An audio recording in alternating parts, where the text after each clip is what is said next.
To interview our next guest is Meryl, co-founder of US Against Alzheimer, member of a global BrainTrust and author of a New York Times bestseller, Slow Dancing with a Stranger, Lost and Found in the Age of Alzheimer, a remarkable book. Meryl. Thank you, Andrea. I was struck by Dr. Frazoni's comments. 50% of people today go undiagnosed and many live alone. So he painted a picture of an optimum solution. Our next guest, Dr. Rebecca Chopp, was far too modest. She had a storied academic career. She was the first woman chancellor at the University of Denver. She was also the president of Swarthmore and Colgate College, and a theologian and dean at the Yale Divinity School. So Rebecca, now with your credits that are well due, thank you for joining us. You've heard Dr. Frazoni talk. Tell us how you are doing now and where are you in the disease? Well, thank you. You know, I just want to underscore that every case is unique. I'm in the early stages. I was very fortunate to be diagnosed early. So I'm in the MCI, the mild cognitive impairment stages. I enjoy life. I have hobbies. I get to walk and hike. I enjoy having the time to be with my husband and be with my son and friends. I mean, it's not all perfect. As Giovanni said, you know, I have to have crutches. I have my son drive me most of the time. I get very confused about time, especially. And I sleep a lot. I'm one of those people who slept 4 or 5 hours. I sleep 10 or 11 hours, and I have to avoid large social gatherings. But despite all that, I do live with joy. Rebecca, let's go back to the time of diagnosis. 2 doctors both gave you different advice on how to manage your living in this disease. What were they, and were you misdiagnosed as well? Well, I really wasn't misdiagnosed. I went, my annual physician figured out something was wrong. I hadn't really put 2 and 2 together. She sent me through testing. I ended up with the neurologist number 1. She was very brusque.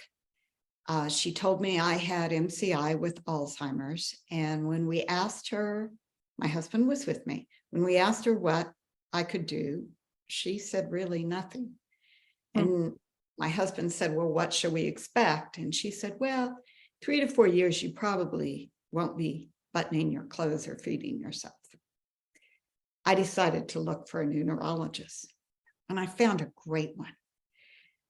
She took the time to explain the disease. She showed me my brain charts.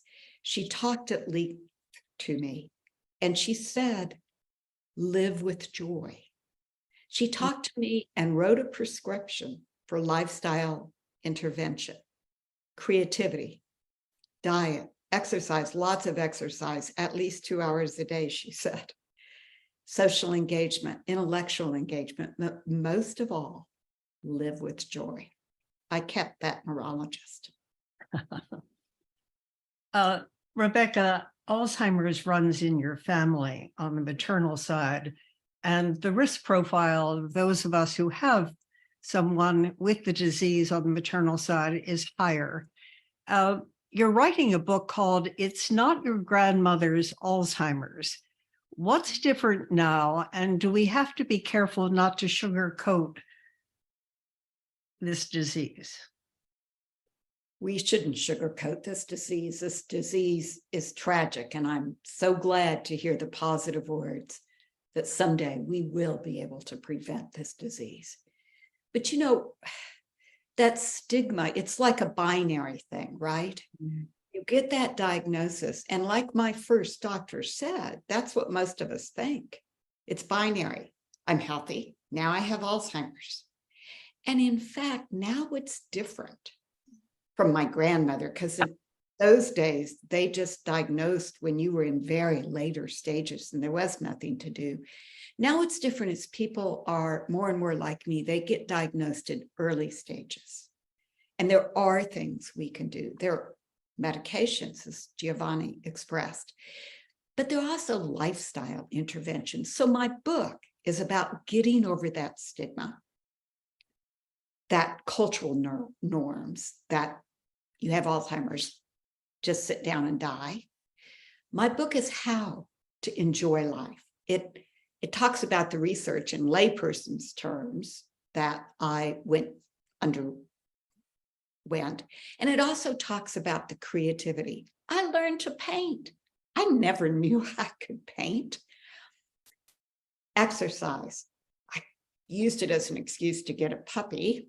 And now I walk an hour and a half a day. I do weightlifting. I do cardio. I work out at least 2 hours. I've learned to enjoy all sorts of great foods.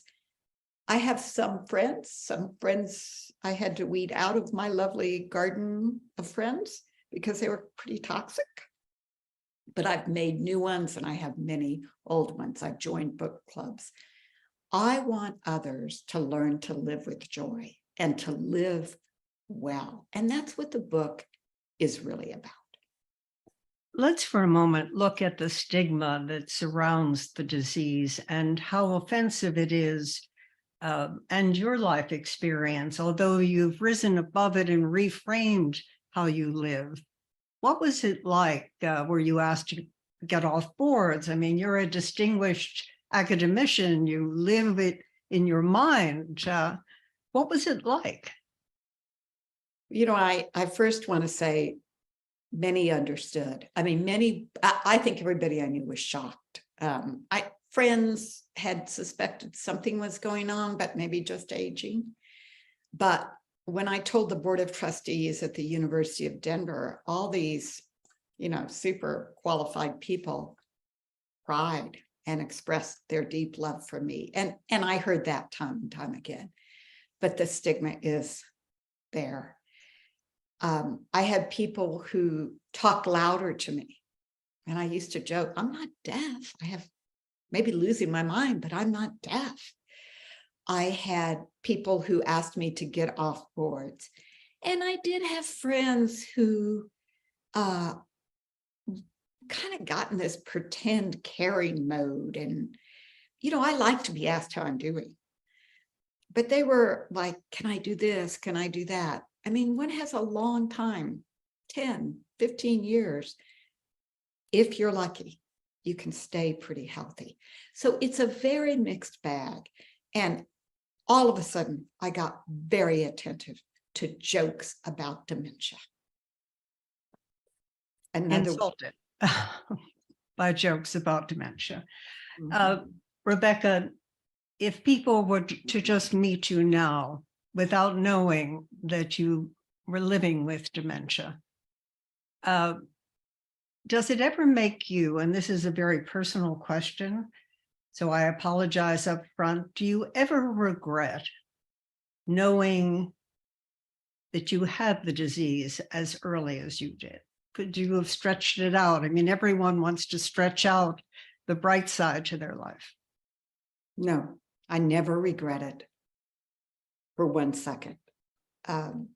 Knowledge is power. That's my mantra. The more I know, the more I can do to take care of myself. Being forced to retire, I mean, they didn't make me retire, but I didn't want to start making mistakes in that kind of a job. I can now spend time with my husband. He put up with a very busy, preoccupied working wife for years. I can spend time with my son and my friends. I can get my affairs in order, and I can try to give back. I've become an Alzheimer's advocate. And most of all, life is made for joy. I mean, I really do think, God or the ultimate put us on earth to enjoy creation. You're a theologian. How does spirituality support how you've managed to reframe the prism of this disease? Well, I have had to reframe it, and I think we all do. Once you get this diagnosis and your care partners, you have to reframe your life.